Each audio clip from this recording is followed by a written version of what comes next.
नमस्कार। कभी ऐसा हुआ है कि कोई बहुत बड़ा प्रोजेक्ट सामने आ गया और उसे देखकर ही हिम्मत जवाब दे गई हो? मतलब समझ ही नहीं आ रहा कि भाई शुरू कहाँ से करें। अगर ऐसा होता है तो यह बातचीत बिल्कुल आपके लिए है। आज हम एक ऐसी कमाल की तकनीक के बारे में जानेंगे जिससे किसी भी पहाड़ जैसे काम को ना छोटे छोटे मैनेजेबल कदमों में तोड़कर आसानी से पूरा किया जा सकता है। तो चलिए सबसे पहले इसी सवाल से शुरू करते हैं। आखिर ऐसा क्यों होता है कि कोई बड़ा लक्ष्य या प्रोजेक्ट हमें इतना डरा देता है, इतना कि हम उसे शुरू करने के बजाय टालते ही रहते हैं?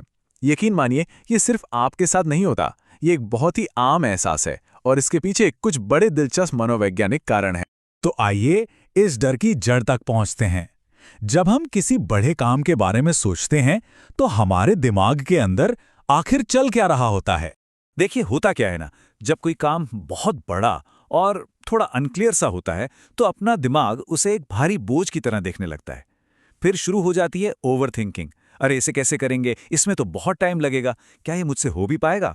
और बस इसी सोच विचार में हम काम को टालते रहते हैं और देखते ही देखते जो थोड़ा बहुत मोटिवेशन था भी वो भी खत्म हो जाता है। लेकिन यहीं पर असली जादू होता है।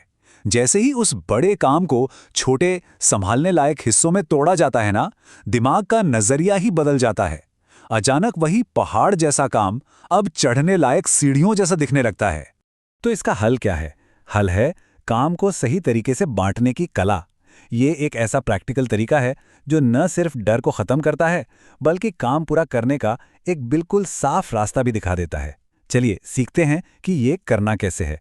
सबसे पहला और सबसे जरूरी कदम, अपने लक्ष्य को एकदम साफ करना। एक धुंधले से आइडिया से काम नहीं चलेगा। जब तक ये साफ नहीं होगा कि असल में करना क्या है, तब तक आगे बढ़ना लगभग नामुमकिन है। ये स्लाइड इस फर्क को बहुत अच्छे से समझाती है। YouTube चैनल बढ़ाना है, ये एक अस्पष्ट लक्ष्य है, लेकिन 30 दिनों में 10 वीडियो अपलोड करने हैं, ये एक बिल्कुल साफ, नापने लायक लक्ष्य है। अब हमारे दिमाग को पता है कि उसे करना क्या है। तो ये रहा वो आसान सा 3 कदमों का तरीका जो किसी भी बड़े काम पर लगाया जा सकता है। पहला कदम, अपने लक्ष्य को साफ साफ लिखें। दूसरा कदम, उसे छोटे छोटे कामों में तोड़ें। और तीसरा कदम, अगर कोई काम अब भी बड़ा लगे तो उसे और भी छोटे मतलब माइक्रो टास्क्स में बांट दें। चलिए अपने YouTube वाले उदाहरण पर वापस आते हैं। एक वीडियो बनाना, ये सुनने में एक बड़ा काम लग सकता है ना?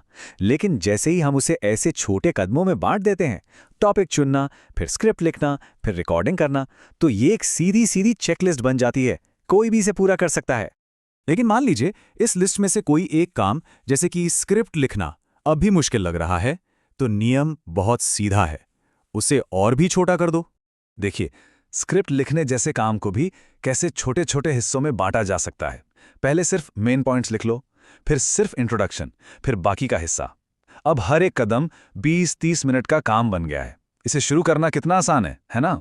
अब देखिए, काम को बांट लेना तो सिर्फ आधा सफर है। असली जादू तब होता है जब हम अपने सोचने का तरीका भी बदलते हैं।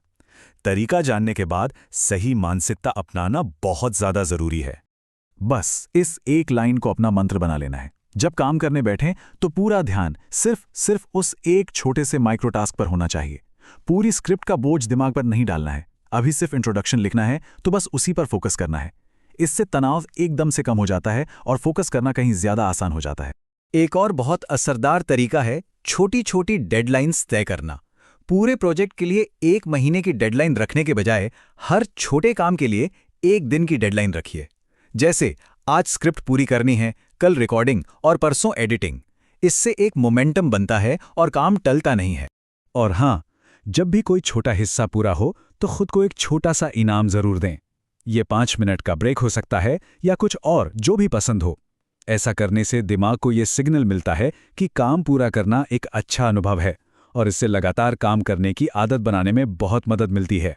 जब इस तरीके को अपना लिया जाता है तो ये सिर्फ काम करने का एक तरीका नहीं रहता, बल्कि ये सफलता पाने का एक नया नजरिया बन जाता है। और इससे जो बदलाव आते हैं वे सच में कमाल के होते हैं। तो आखिर फायदे क्या हैं? काम आसान लगने लगता है, ज्यादा सोचना बंद हो जाता है, हर छोटा काम पूरा होने पर कॉन्फिडेंस बढ़ता है, धीरे धीरे लगातार काम करने की आदत बन जाती है और नतीजा, आपकी प्रोडक्टिविटी 2 गुनी भी हो सकती है। जी हाँ, दोगुनी। क्योंकि जब डर और टालमटोल की जगह साफ कदम और रफ्तार ले लेते हैं तो काम न सिर्फ पूरा होता है बल्कि तेजी से होता है। इस पूरी बातचीत का जो सार है ना, वो इस एक लाइन में छिपा है। कोई भी बड़ी उपलब्धि एक झटके में हासिल नहीं होती। ये छोटे छोटे लगातार उठाए गए कदमों का ही नतीजा होती है। तो अब सवाल ये है, वो कौन सा बड़ा प्रोजेक्ट है जो डरा रहा है? जरा सोचिए, उसका सबसे पहला, सबसे छोटा कदम क्या हो सकता है जिसे आज ही उठाया जा सकता है? क्योंकि हर बड़े सफर की शुरुआत हमेशा पहले कदम से ही होती है।